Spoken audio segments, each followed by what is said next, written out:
How would you assess how this has gone for the Prime Minister? Because the bill has gone through, the rebellion didn't scupper the bill, but the party's been left in a bit of internal turmoil.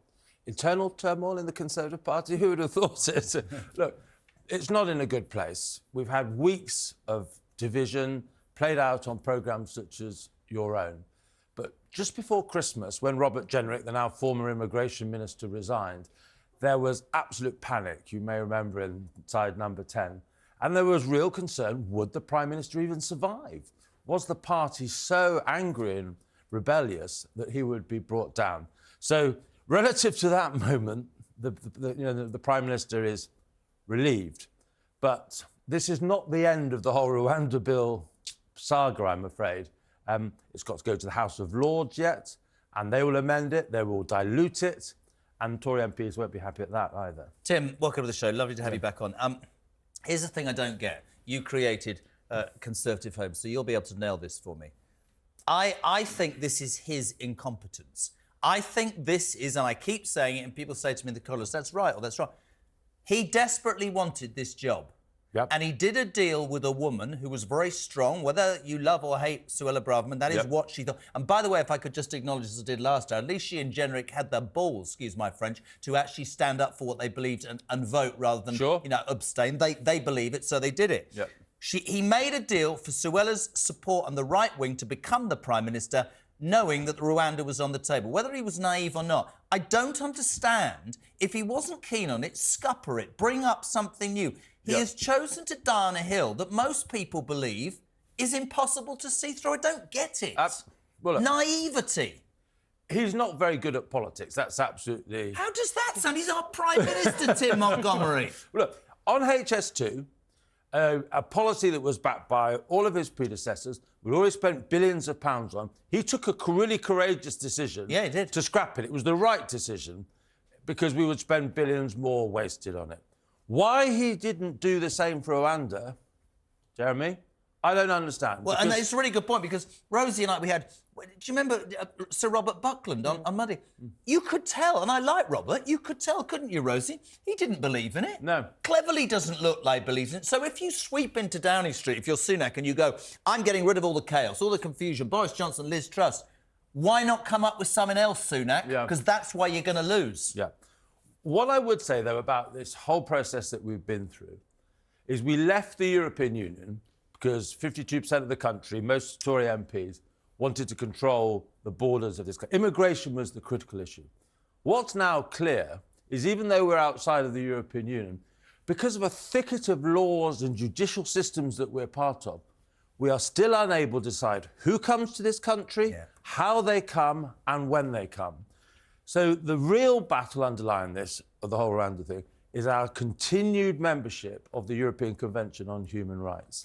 And that, whether the Conservative Party fights on that issue at the next election, whether we lose, that's going to become a huge issue within the future of the Conservative Party, because really, in leaving the European Union, only half of the job has been done.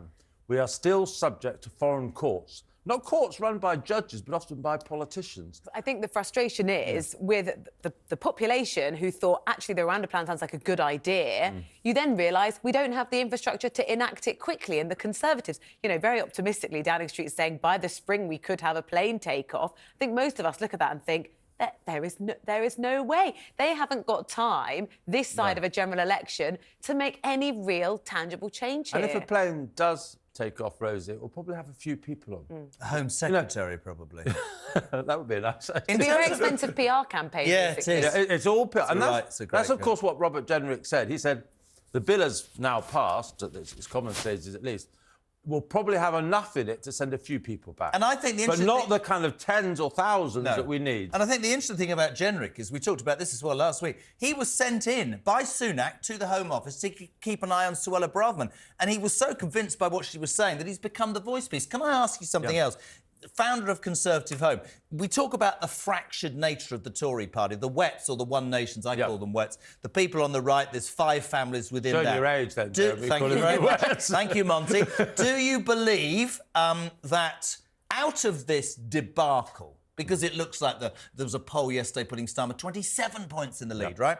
Do you believe that before people jump on, a further to the right party in this country is going to rise up? Because I do, absolutely. Well, the Tories are going to lose the next election. The extent of the defeat will depend upon whether Nigel Farage stands against the party in large numbers. That then turns this election not into a very disappointing one for the Conservative Party, but an historic defeat from which it may not recover.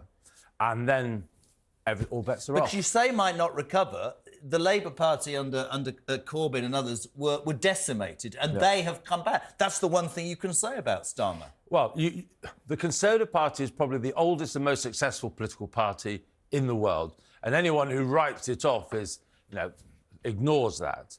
But this is extraordinary. Election after election, the Conservatives have promised to control immigration. Yeah. It's the reason why we left the European Union. And they failed to do it. Actually, immigration is much higher now than even during the Blair years. And there's plenty others. Higher taxes, falling property ownership.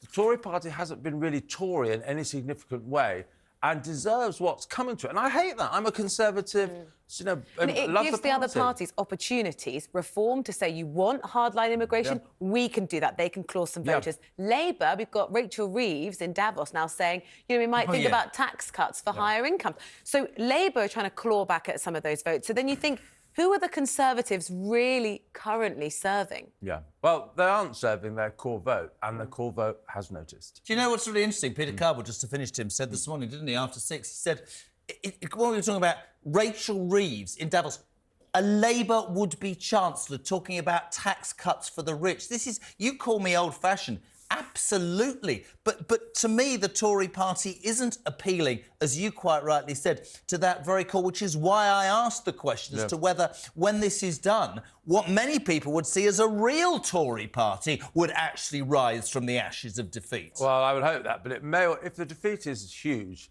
the problem is it may be so far from power, it may just squabble internally for a very long time. Boris and Farage, that'll be the next thing.